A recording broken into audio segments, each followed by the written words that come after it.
मिट्टी से जुड़ी मेहनत, खेतों में बीतता जीवन। किसान हर दिन सोचता है घर चलता रहे, आज भी और कल भी।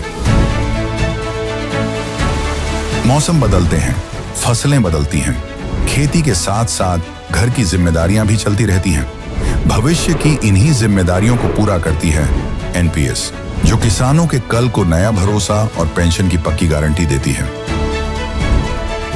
एनपीएस भारत सरकार के अंतर्गत पीएफआरडीए के द्वारा एक विनियमित योजना है जो किसानों के लिए बुढ़ापे में पेंशन सुनिश्चित करती है।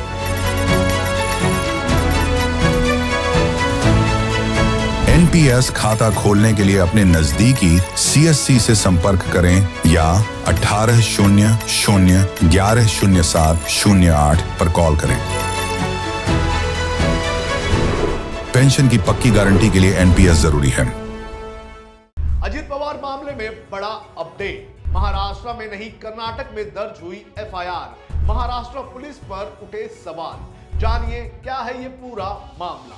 महाराष्ट्र के पूर्व उप मुख्यमंत्री और एनसीपी के नेता अजित पवार की मौत के मामले में अब एक बड़ा अपडेट सामने आया है। इस मामले में कर्नाटक में पुलिस ने एफआईआर दर्ज की है, जिसके बाद एफआईआर को महाराष्ट्र ट्रांसफर करने की मांग की गई है। जानकारी के अनुसार अजित पवार के भतीजे रोहित पवार ने ये एफआईआर दर्ज की है और कहा है कि मुंबई और महाराष्ट्र पुलिस पर किसी का दबाव होने के चलते महाराष्ट्र में पुलिस ने एफआईआर नहीं ली। आइए आपको इस वीडियो में बताते हैं कि कैसे दर्ज हुई ये एफआईआर और रोहित पवार ने इस पर क्या कहा है। नमस्कार, आप देख रहे हैं लोकमत हिंदी। मेरा नाम है सोनू कनौजिया।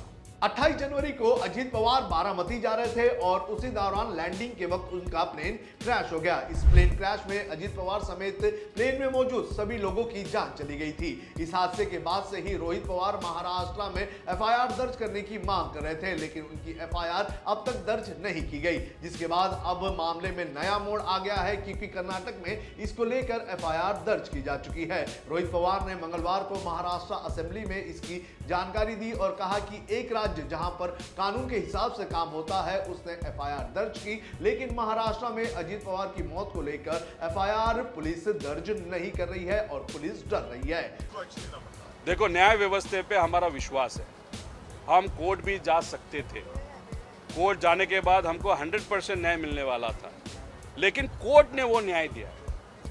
हमको ये जानना था कि महाराष्ट्र सरकार, महाराष्ट्र की पुलिस ये अगर एफआईआर कर नहीं रहे तो दूसरा राज्य अगर न्याय देने वाला राज्य है, वहाँ पे जाके वहाँ का जो पुलिस प्रशासन है वो न्याय देता है कि नहीं देता, वो हमको देखना था। और दूसरी बात, हमको लोगों को भी दिखाना था कि ये जो एफआईआर, जीरो एफआईआर नहीं तो नॉर्मल एफआईआर जो हम बात कर रहे थे, महाराष्ट्र में ये जो प्रशासन है उन पे कोई तो कंट्रोल कर रहा है, इसके कारण ये एफआईआर यहाँ पे नहीं हुआ। लेकिन वहाँ पे कर्नाटका में पुलिस प्रशासन ने, मैं सिर्फ अकेला वहाँ पे गया था, कोई बड़ा नेता मेरे साथ नहीं था, मेरा एफआईआर ले लिया।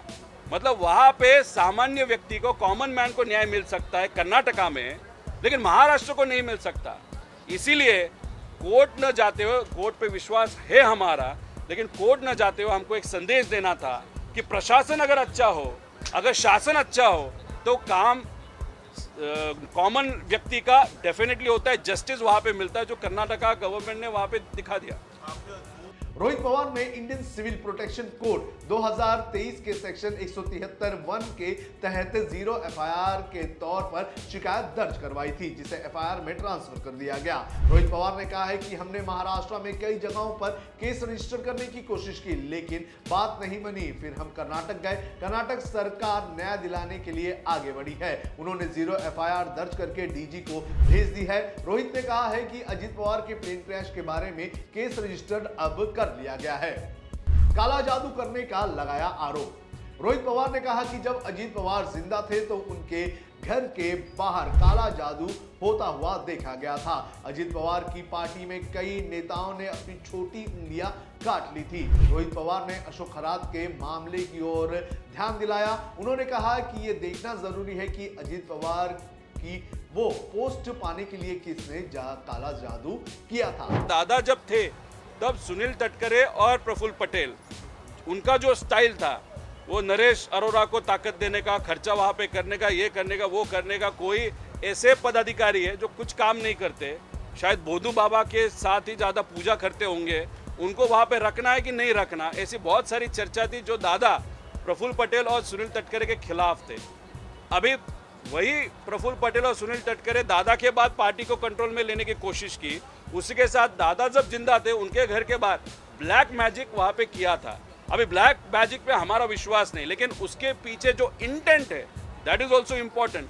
और नासिक का जो भोंदू बाबा पकड़ा, सुनील तटकरे जी और उनके पार्टी के जो प्रमुख अलग नेता है उनका और वो भोंदू बाबा का बहुत पास वाले संबंध वहाँ पे थे। तो अभी ये सब देखने के बाद इसलिए हमारा कहना है कि इन्वेस्टिगेशन करते वक्त डिटेल इन्वेस्टिगेशन करने की जरूरत है और इस पेपर को भी उस इन्वेस्टिगेशन का भाग किया जाए। महाराष्ट्र पुलिस को भेजी गई 0 एफआईआर।